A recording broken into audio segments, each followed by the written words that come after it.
A fetishist slices open his thigh to forcefully insert pieces of iron for his own sexual gratification through bodily modification. But when he is hit by the car of a salaryman, a furious anger erupts, intent on infecting the salaryman and the entirety of the world with the cold obliteration of mankind by warping everything into metal. This is Shinya Tsukamoto's cult body horror Tetsuo the Iron Man, an industrial sensory overload heavily inspired by the BDSM kink scene, verging towards the homoerotic, reflecting anxieties regarding the HIV and AIDS crisis, which was at its peak during the 80s and 90s, while also reflecting the uncertainty of a changing technological landscape. Aside from the subtextual interpretations which Tetsuo the Iron Man can provide, the film is undeniably distinct in its visual and audio style, making for a truly impressive aesthetic for such a low-budget production. The aesthetic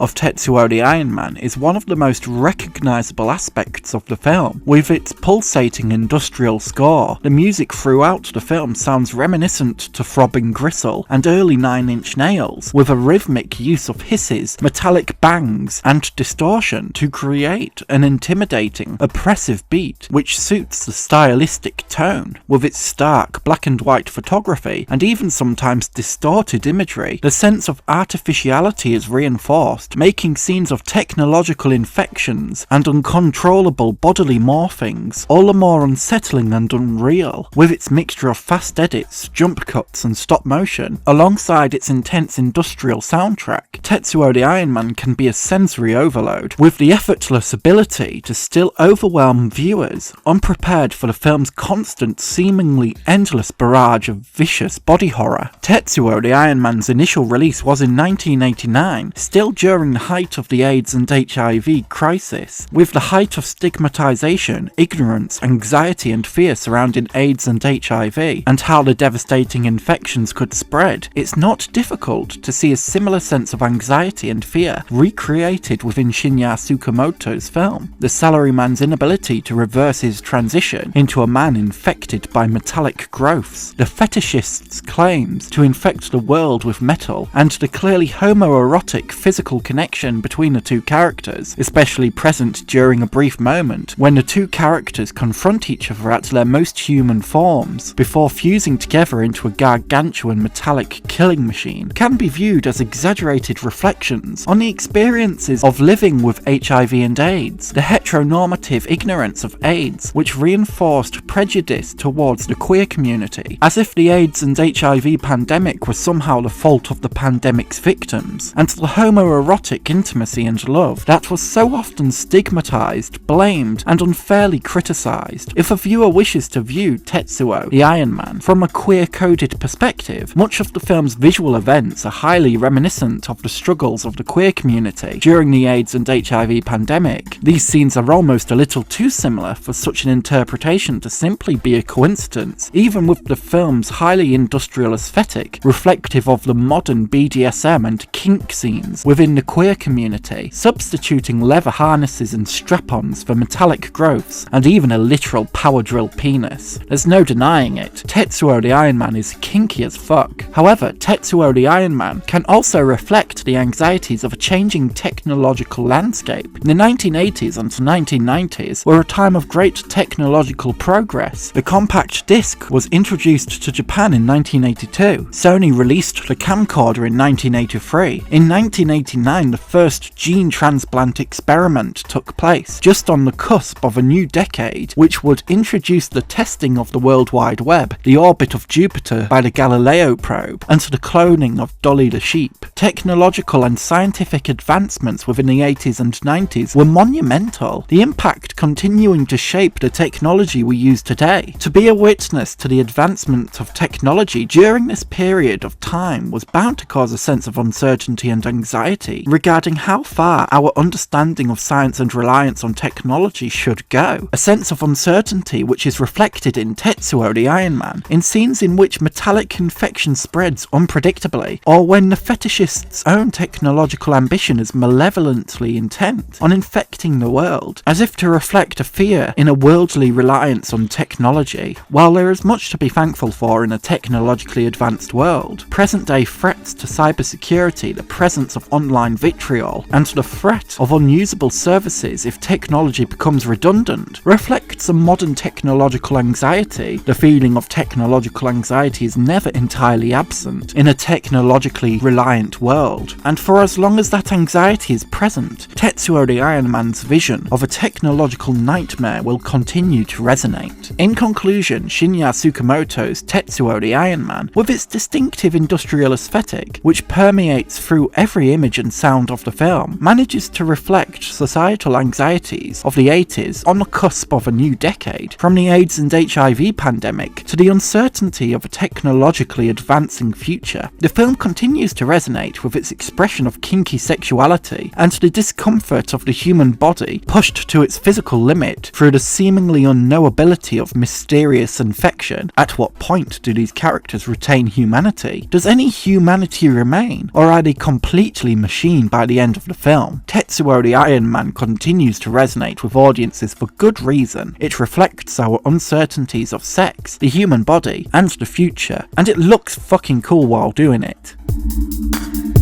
A special thank you to my incredible tier Patreon supporter Gil, and my super tier Patreon supporters Konstantin Bombelli and Victoria.